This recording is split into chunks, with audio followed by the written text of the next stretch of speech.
Well, hey everybody, and welcome back to Air Fryer February, and today is my second video, and I'm going to show you guys how we air fry a almost complete dinner.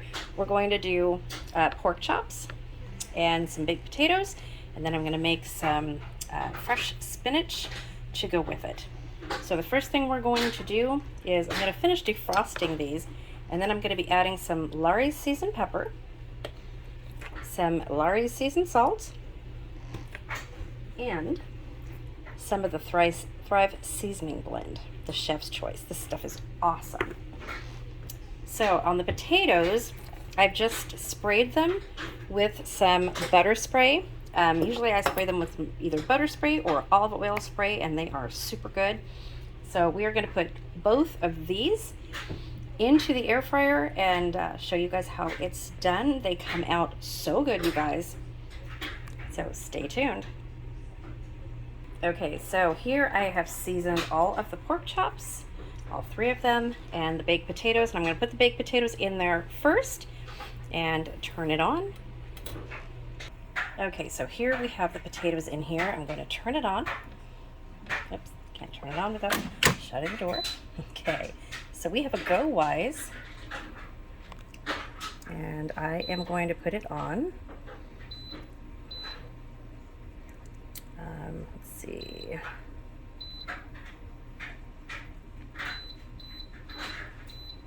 The baked potato setting. So it's 40 minutes at 400 degrees. So this will kick on in just a second. And then we will add our pork chops with about 15 minutes left.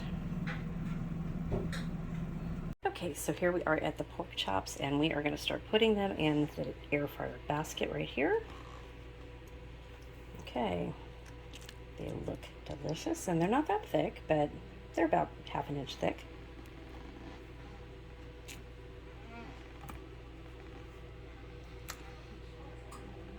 Okay. Let's go put them in the air fryer.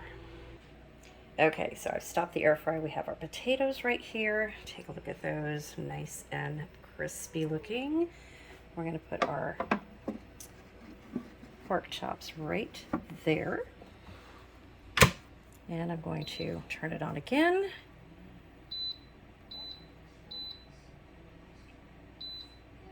And I'm going to put it on for chicken.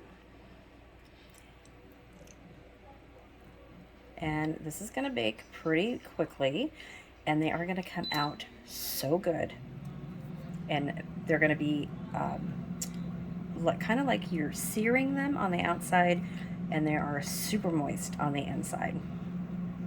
Okay, so here we have our pan, and this is where I'm going to be making the spinach. Fresh spinach. Okay, let's add this to the pan. This is going to be such a good dinner. Okay, so this, got the butter in there. I am going to put some garlic in it. And we are just going to pile the fresh spinach in there. So just me and my husband, and this is probably not even enough spinach, you guys. We love our spinach. Go through a lot of spinach. We grow a lot of spinach. It's just a staple in our house.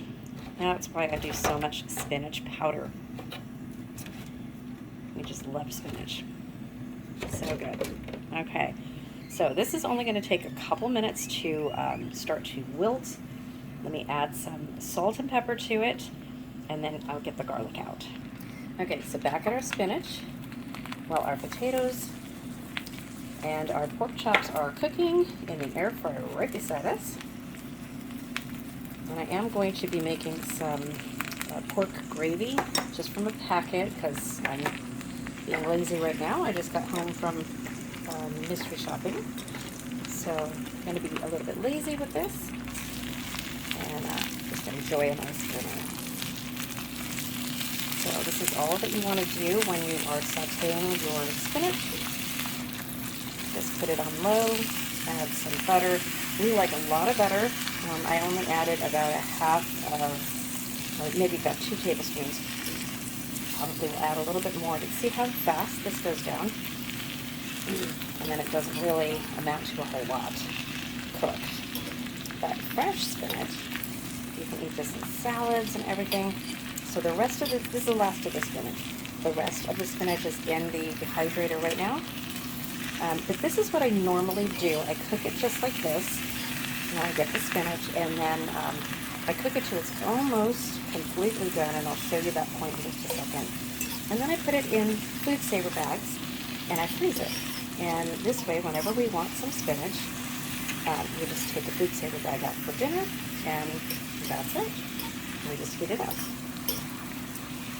And it's already got butter and seasoning on it and everything, and it comes out really, really well. Okay, so this is almost to the point where I would take it out, stop it from cooking, and put it in the freezer right about there. Right about there. There you go. Okay. So I'm also going to turn the heat off because I don't want it to whittle away to nothing. Okay, and I'm just going to leave it on there, and I'm going to put a lid on here while we wait for our pork chops and our potatoes. So there you go. Easy spinach. Okay, so I took these out at the halfway point. I am now going to turn them over.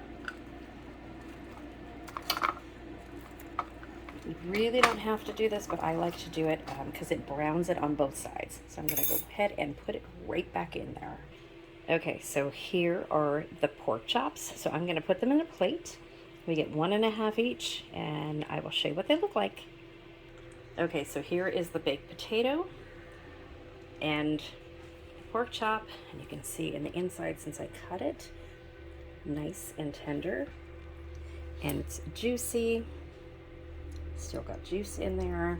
I'm going to show you the potato. Let me open that. Okay, let's see if I can get the steam away from this, but this is a nice, hard, crispy on the outside, nice and fluffy baked potato on the inside. And there you guys go. A full dinner cooked. Now, if I had done asparagus, I would have done those in the air fryer as well. Spinach, not so much, because you have to kind of saute it because it was fresh spinach. If it was frozen, you can probably do it. But there you go. Okay, let me get it plated and the gravy on top, and I will be back. Okay, and there you have it, the spinach, the baked potato, and the pork chop. Baked potato and the pork chop in the air fryer, spinach on the stove, gravy on the stove, complete meal in less than 30 minutes. Pretty good. I hope you guys try this meal. I want to thank Prepper Propery for inviting me to this collaboration. I really had a lot of fun with both of these videos, and hope to do more collaborations with all the ladies in the future. They are so much fun. So hope you guys try this, and if you do, let me know. Word of the day, pork chop. Let me know how you guys make it. Have you tried it in the air fryer before? Have you tried any meat in the air fryer? Or do you just do it on the stove, or maybe fry them? So I like to put a batter on them and fry them in oil on the stove, as well as do them in the air fryer like this. They're much more healthy like this, but they're really good on the stove too. So I'm going to have to show you guys another recipe with that. I have that online. Very, very similar to my liver recipe, which is coming very, very soon. I finally found the liver. So I want to thank you guys for watching. Please comment the word of the day. Please subscribe if you're not already subscribed. Like the video, and please share. It really helps to get my channel out there and helps the YouTube algorithm to push my videos out there. Thank you for watching, you guys, and please watch all the air fryer February videos in this series. They are all good, and I will see you soon.